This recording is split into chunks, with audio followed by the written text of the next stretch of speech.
ওং নমঃ ভগবতে বাসুদেবায়। শ্রীমদ্ ভগবদ গীতা অষ্টম অধ্যায় অক্ষর ব্রহ্মযোগ। হরে কৃষ্ণ। আজ আমরা অষ্টম অধ্যায়ের 20 নম্বর শ্লোকটি শুনব। পরস্তস্মাত্তু ভাবোऽন্না অব্যক্তয়ব্যক্তাৎ সনাতনঃ যঃ স সর্বেষু ভূতেষু নশ্যৎসু ন বিনশ্যতি।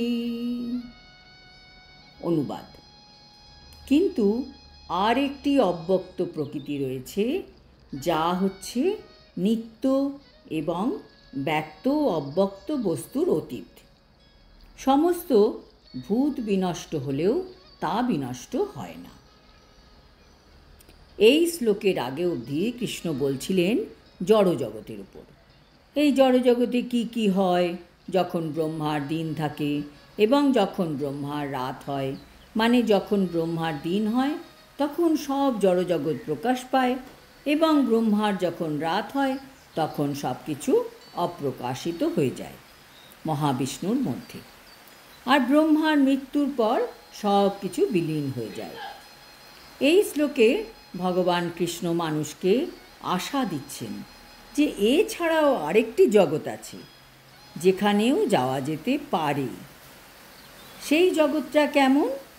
কৃষ্ণ বলছেন সেই জগৎটা সব সময় শাশ্বত এবং কখনো বিলীন হয় না। শ্রীকৃষ্ণের পরাশক্তি বা চিন্ময় শক্তি হচ্ছে অপ্রাকৃত এবং নিত্য। সপ্তম অধ্যায়ের শ্লোক 4-এ কৃষ্ণ বলেছিলেন যে তার যে জড়শক্তি, যা হচ্ছে ভূমি, জল, অগ্নি, বায়ু, আকাশ, মন, বুদ্ধি আর অহংকার।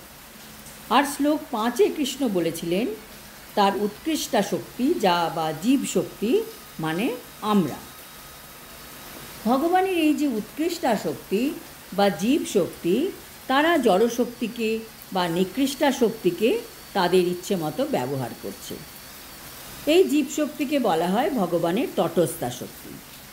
ভগবানের আরও দুটি শক্তি আছে, অন্তরঙ্গা শক্তি আর বহিরঙ্গা শক্তি।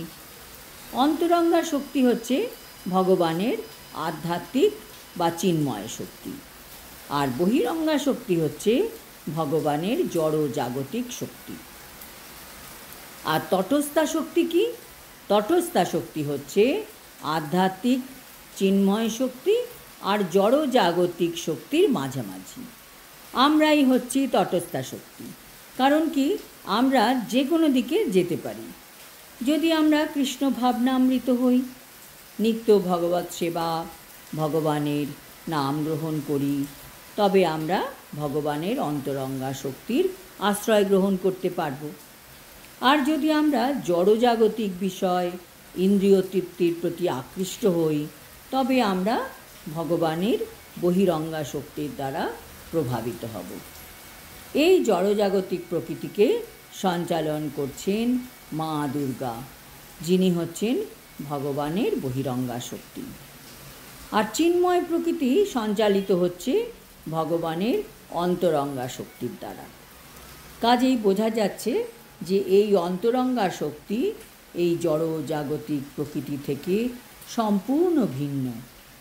আর এই চিন্ময় দুনিয়া হচ্ছে অবিনশ্বর, শাশ্বত, কখনো বিনাশশীল নয়। কাজেই ভগবানের এই চিন্ময় শক্তি ব্রহ্মার দিন ও রাত্রে যে ব্যক্ত অব্যক্ত অপরা প্রকৃতি, তার প্রভাব থেকে সম্পূর্ণ মুক্ত।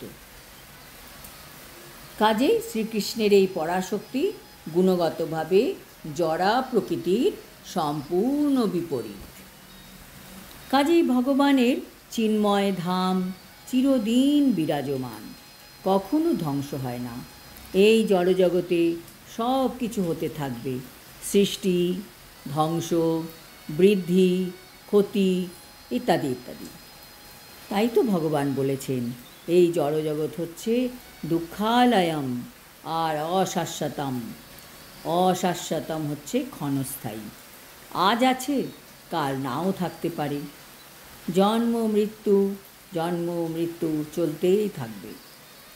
কাজেই জন্ম মৃত্যু জরা ব্যাধি দুঃখ ছাড়া আর কি দিতে পারে? কাজেই এই জগৎ হচ্ছে দুঃখালয়। চিন্ময় প্রকৃতি এই সব জড়জাগতিক কলুষতা থেকে মুক্ত। চিন্ময় প্রকৃতিতে আছে শাশ্বত সুখ, সৎ, চিত আর আনন্দ হচ্ছে চিন্ময় জগতের বৈশিষ্ট্য।